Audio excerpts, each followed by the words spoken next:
to see in this topic.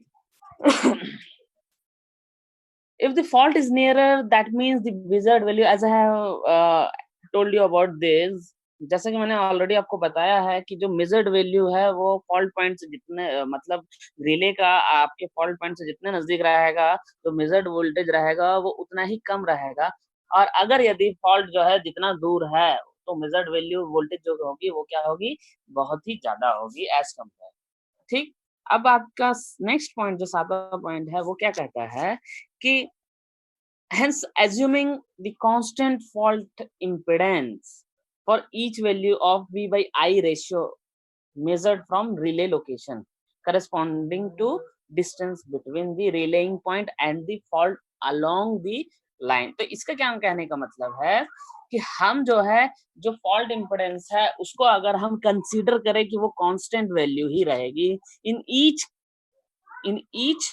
Measured value, मतलब हर एक समय अंतराल में जब हम उस वैल्यू को मेजर कर रहे हैं तो जो वी आई रेशियो है अगर वो कांस्टेंट ही रहती है ना, तो इसका जो मतलब है कि रिलेइंग पॉइंट से जो फॉल्ट है वो उसके बीच का जो जो इम्पिडेंस है वो अगर आपका कांस्टेंट है ना, तो हम ये बोल सकते हैं कि जो सब protection is called the distance protection और इम्पिडेंस प्रोटेक्शन।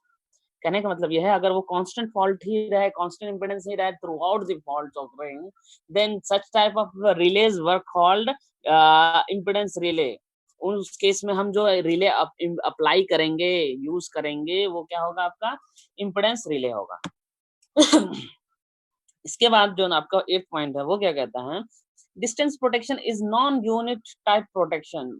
आपको मैंने प्रोटेक्शन जो बैकअप प्रोटेक्शन और आपका जो लीनियर प्रोटेक्शन के बारे में मैंने आपको एक्सप्लेन किया था, वो क्या था कि आपका ये जो यूनिट प्रोटेक्शन था और एक नॉन यूनिट प्रोटेक्शन था।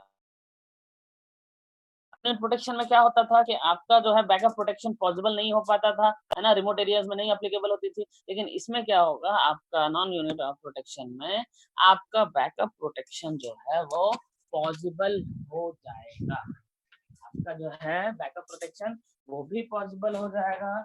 और चूंकि ये जो बैकअप प्रोटेक्शन है इसमें आपका एफिशिएंटली ये परफॉर्म करेगा, इसका जो ऑपरेटिंग टाइम है वो भी क्या हो जाएगा, बहुत ही फास्ट होगा।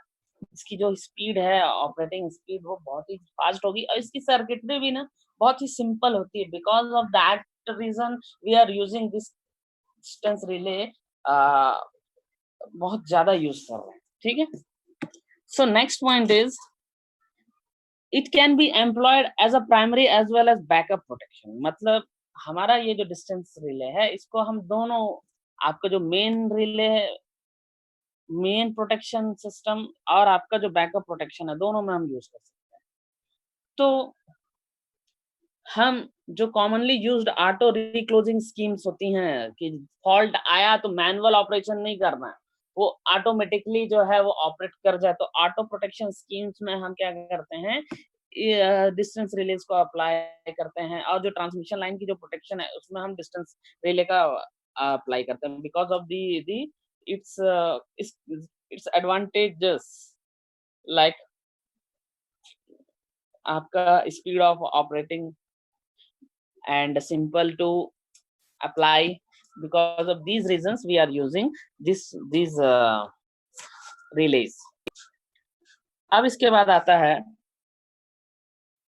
कि ये जो डिस्टेंस रिलेज हैं वो उन एप्लीकेशंस में भी यूज की जा सकती है जहां पर आपका ओवर करंट रिलेज जो है वो बहुत ही स्लो होती है। या फिर हम ये बोल सकते हैं कि हमको ओवर करंट रिलेज को उस जगह अप्लाई करने से पहले we are facing such problems, such difficulties, that हम क्या है आपके इस डिस्टेंस रिलेज का यूज कर सकते हैं। अब ये जो रिलेज हैं हमको फेज फॉल्ट और ग्राउंड फॉल्ट प्रोटेक्शन देती हैं। सो इनकी जो, और इसलिए हम इसको यूज भी करते हैं बिकॉज इसकी स्पीड जो है, ऑपरेटिंग टाइम जो है बहुत ही कम है, स्पीड बहुत ज्यादा है, ठीक है। अब जो फॉल्ट क्लियरिंग टाइम है वो भी कम होती है as compared to over current relays. Now the application, now the application, जो एप्लीकेशन है आपका वो क्या होगा कि distance protection schemes are employed for the protection of high voltage AC transmission lines and distribution lines. तो इसकी जो ऑपरेटिंग टाइम इतनी ज्यादा फास्ट होने की वजह से, ऑपरेटिंग टाइम कम होने की वजह से, आपकी स्पीड ऑफ ऑपरेशन ज्यादा होने की वजह से, इसको हम जो है ना एसी ट्रांसमिशन लाइंस में और डिस्ट्रीब्यूशन लाइंस में इसका इस्तेमाल करते हैं एप्लीकेशन से।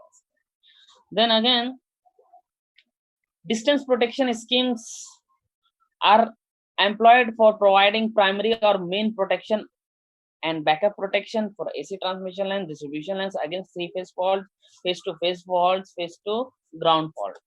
ठीक है, तो इन सभी के लिए हम जो है डिस्टेंस रिलेज का यूज करते हैं।